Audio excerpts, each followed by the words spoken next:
Good morning. I'm assuming everybody can see the screen. Is that correct? Yep, looks good. Perfect. Well, thank you very much, Rachel, for that introduction, and Aaron for having me be part of this today. Yeah, I've got several years of experience in the natural gas industry. In fact, one of my first projects that I ever did was with Louis Pellegrini, and this is actually what you see on the right on the screen. Those are his garbage trucks out in Livermore, California. So it's been a really interesting ride to see what's transpired with the natural gas industry, specifically in the solid waste market, but then how renewable natural gas has had a big part of that. So let's get started, and I'll walk through the presentation today. So most people, I would assume, are using or know somebody that's using, whether it's their direct service provider or another jurisdiction, natural gas. And I think it's important to understand why renewable natural gas has had a big play in the California marketplace. And then expanding on that, I want to kind of give everybody a view of what's happening in the California landscape with RNG today, what the outlook is.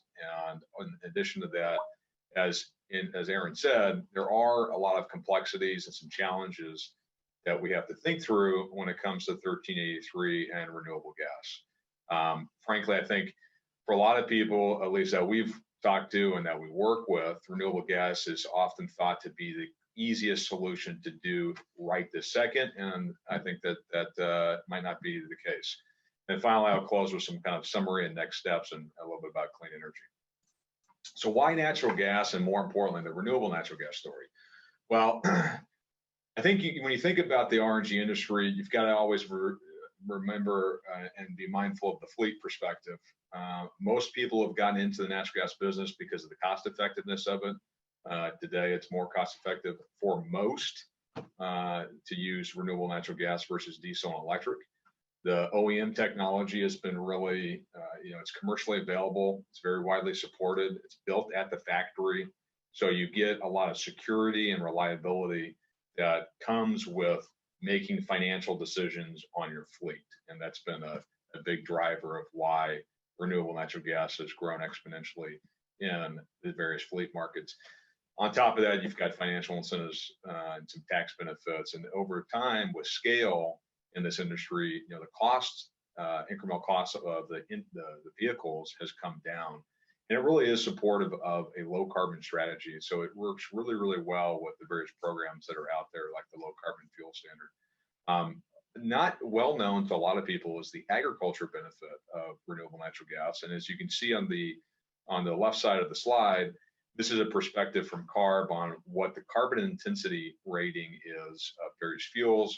And RNG traditionally is coming from a landfill for the most part, but there's a big push to take RNG and use it in the agriculture sector. And when I say that, that's capturing really the futile methane emissions from dairy farms or swine farms and developing manure management practices and programs to use that gas in digesters for transportation. Really does a good job from a rural economic development standpoint, job creation. That's really very specific, and it's done tremendous things for the California landscape with the dairy industry. In addition to that, as we all know, the government has been very widely supportive of renewable natural gas over the past many years because of the advantages that you receive from carbon reductions and the NOx improvements, which causes ozone pollution. Land conservation, energy security, these are just a few of the things that work very well with renewable natural gas and really drive a lot of the policy decisions in the state of California. And I think the last bullet point under the government section is really the closed loop story. And that's really something that resonates with everybody from the farm to the fork to the fuel. That's a great environmental story to talk to and to put out there in the marketplace. So here's what the marketplace looks like today. Back in 2013, there really wasn't a lot of renewable natural gas that was in the market at the time. Most of it was predominantly what we call fossil natural gas and just the typical gas that you would receive from the utility distribution center. But over time, renewable gas has really grown, and so has the natural gas vehicle industry. So the blue bar is really all natural gas in California. The gray bar is the traditional fossil natural gas, and the green is the renewable natural gas. So you can see that over time, we've had a very steady rise of natural gas vehicle usage in California, but we've had an exponential increase in renewable natural gas.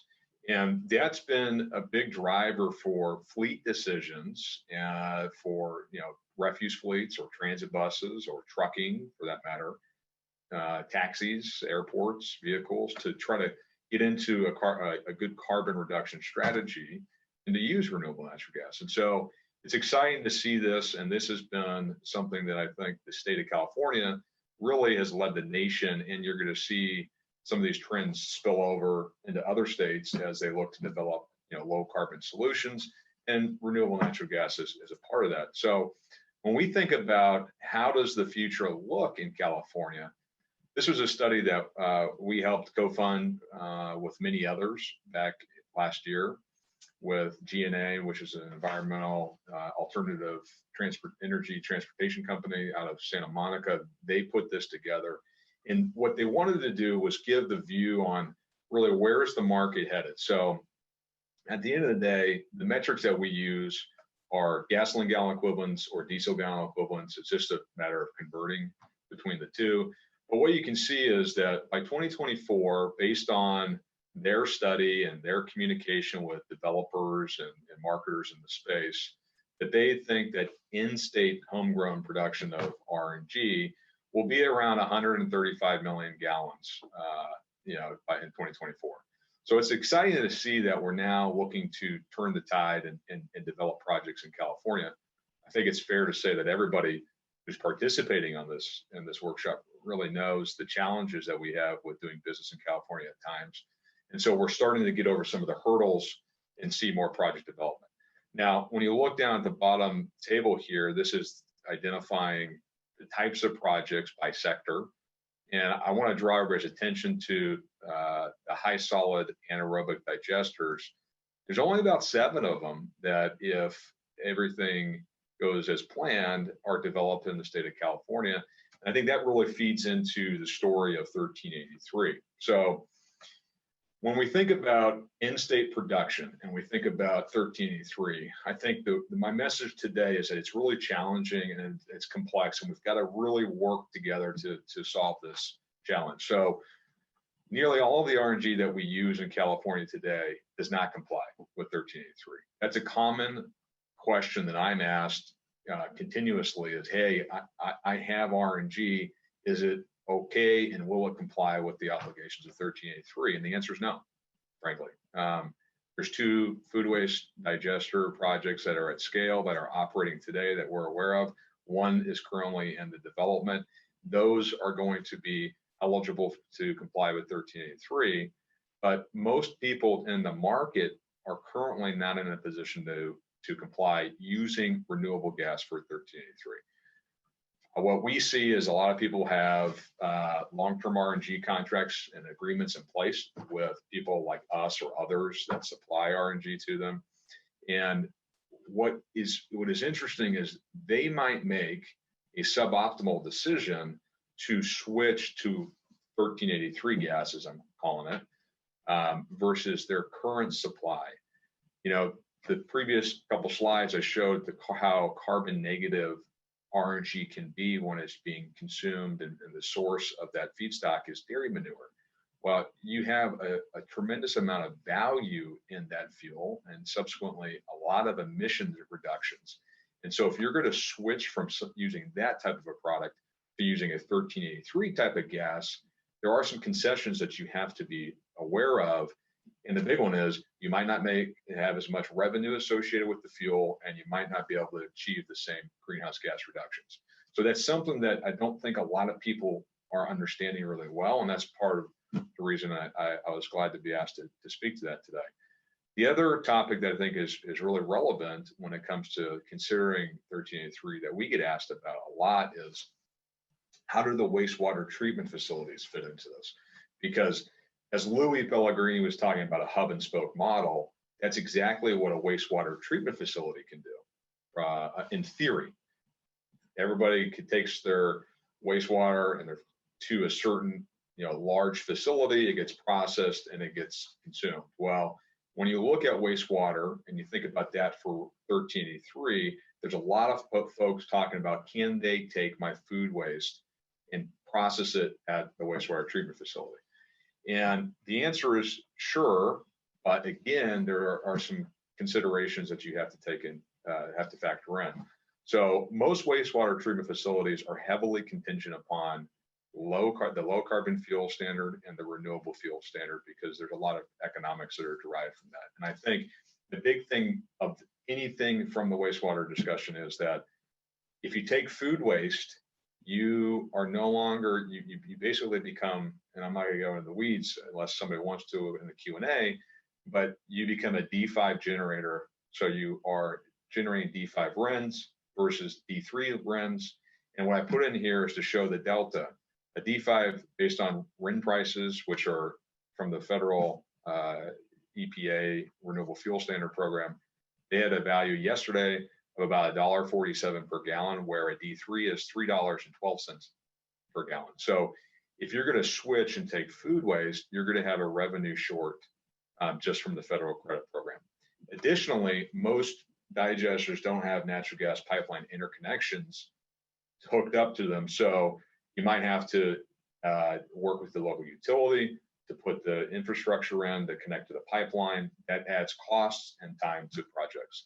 And then finally, there's consideration also that a lot of wastewater facilities have looked at taking, if they're going to take the food waste, they might want to set up their own digester for food waste, so they can have part of the project is a D5, the other part is the D3. And when you do that, obviously that's a significant capital investment. And then finally, I would say the low carbon fuel standard, which is governed and regulated through the California Air Resources Board, there are a couple things that we're working through with them for some further clarity, because it's not 100% sure if food waste that is diverted to a digester, if those projects are even eligible to generate carbon credits. That's an outstanding question that we are working through with the Air Board on, as I know CalRecycle is too. So I would say as a kind of a next step as it relates to renewable gas for 1383, the conversation is not bleak. It definitely has a lot of ripe opportunities to participate. And I think the key part of that is that all stakeholders really need to work together to identify the local solutions that best work for the jurisdiction as well as the direct service provider. It's important to note that jurisdictions don't have to use their own organic products. From our understanding, you can, as a jurisdiction, you can buy and resell the compost or that mulch, and it could go to a golf course, a park, maybe you sell it to a neighboring jurisdiction that's in need of those materials. You can also utilize the power derived from a wastewater treatment facility. If it's feasible, technically, it's got the right setup where you could buy back renewable power. So you got to work with your local wastewater treatment facility on that. And then again, utilizing RNG is a great way to comply for the jurisdiction or the direct service provider if it's technically feasible and there's infrastructure and digesters that allow for that. The thing I would say that a jurisdiction and a direct service provider, to them specifically, is like most things, to make this program successful, you've got to work hand in hand. And what we've seen to date is some jurisdictions have put into franchise agreements that the gas that they are already using, because it's renewable gas that the direct service provider is consuming daily, they want, as a part of a franchise agreement, them to commit that gas is going to be 1383 gas. And I would strongly encourage not to take that route and to try to work hand in hand, because it is a challenging environment to deal with today as it relates to funding, infrastructure, and timing. One of the other things that we at Clean Energy have thought through is, are there potential changes that could occur with the regulation that might benefit everybody? And so what I mean by that specifically is, part of the procurement requirement on the regs, from our understanding, it's creating a circular buying provision where you've got to dispose of it and show that it's being processed as part one, and then you've got to buy back. And that's a challenge because jurisdictions can't control or dictate to a digester operator where their gas or power is going to go. That usually is left to the decision of the digester company, and so the jurisdiction is not able to say, well, I'm going to tell you where to take that gas or where to send it. And ultimately, does it really matter?